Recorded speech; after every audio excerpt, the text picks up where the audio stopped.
champion back in like the early 1900s from Japan, right? And he was traveling the world, competing, and you guys can see, read up on history about that stuff.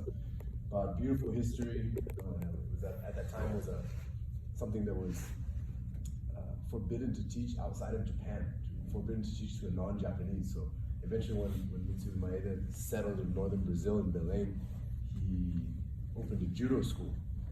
And he was teaching judo there, and Carlos's father, Gastão, helped him develop a Japanese community in northern Brazil. And he had some connections with like a political guy, I guess. And in return, he said, I'm going to teach your son the forbidden, the real art of Japanese Jiu-Jitsu, which was something, like I said, was not taught outside of Japan. He was just teaching judo. And so Carlos was the oldest of 5 brothers. There was some, I think, 3 sisters as well. And Carlos learned the traditional jiu-jitsu, taught his brothers. I don't know if I'm telling stories that you guys already know. And Helio was the youngest one, but through those brothers, I think it was Osvaldo, Jorge, and Helio was the youngest. And there was one other one, Osvaldo, Jorge. And Gastão as well, there's Gastão Jr. And so they started challenging all the other martial arts with the jiu-jitsu that they learned, right? Challenging the capoeira guys in Brazil, and the wrestlers, and all the martial arts. But anyways, proving jiu-jitsu's efficiency, that got passed down the generations. Helio also learned, of course. And we were talking about earlier how Carlos kind of got a little bit forgotten, but actually he was the first one to learn the traditional jiu-jitsu and started developing it in Brazil. And his brothers, his children, everybody, even you guys, develop a little bit of your own style, right? But at that point it was so new, something so fresh. It was like, okay, these 5 brothers learned this style, and they all have a little bit different style. Like, okay, one guy likes to pass, one guy likes to play guard, one guy likes triangles, one guy likes omoplatas, whatever it is.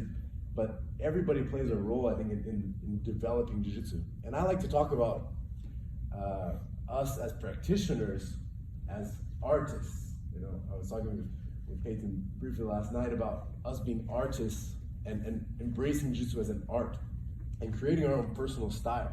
Right? And I think it's something that we do a lot as kids, right? In school, we become creative, and we're inspired to create and draw and build and stuff like that. But as an adult, sometimes you get stuck in this routine in your job. But here and on the mat, we have that ability. This is like our surface, you know, this clean slate, right? Where we can just be free to use our mind, and we're taught moves, but we develop a little bit. So those guys, same thing. They were developing that first generation, their jiu-jitsu and modifying things, and the story is that they were not big, strong guys. They were between 135 pounds to maybe 150 pounds, and they were beating people much bigger than them, much stronger from other martial arts. So that's why it shocked the world, right? And then, of course, when it ended up in America with the UFC, that, like, what happens in America a lot of times is it's spread to the whole world much faster, right? And so I think with the production of the UFC, it became very quickly known, and inspired a lot of people, right, to learn jiu-jitsu. When they saw Royce, okay, 180-pound guy coming in what looks like pajamas or wearing the gi, and then tying up these guys that, like, Dan Severn was 100 pounds heavier back in the mid-90s, right? 280 pounds. And he weighed in, and he's in a triangle. And even the commentator back then was saying, like, I think if you watch the fight, it's like 10 seconds before, he's like, oh, those legs around his neck, that doesn't mean anything. Royce is in big trouble. And right after that, Dan Severn's tapping out on the mat. And everyone's like, oh my God, what was that? Like, now you go to a bar and watch the UFC, and it's like everybody's all drunk saying, triangle, triangle, triangle. Everybody knows triangle. Don't even train jiu-jitsu, they know a triangle.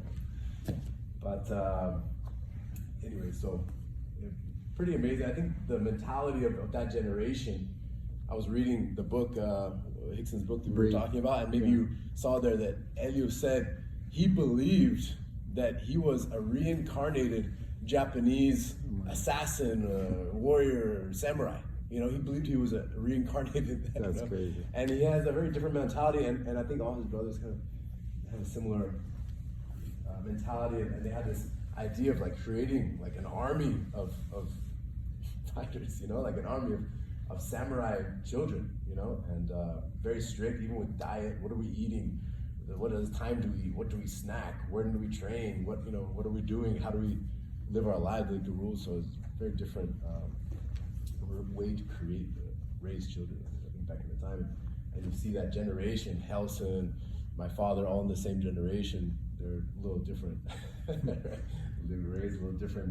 The way they think is a little different than your average person these days, especially in America. But it is what it is.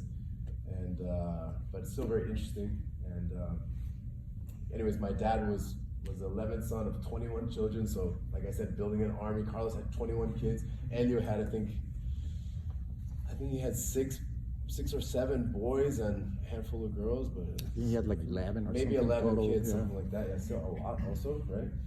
And but my dad was teaching with Carlson in Copacabana in Rio, and he was invited by the Marines in Quantico, Virginia, to come and teach in 1970.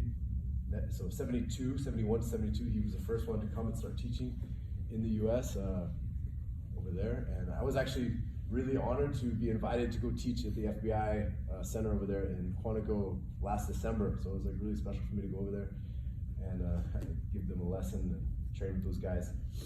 Really cool. So close by here as well, right? I think we drove by it yesterday.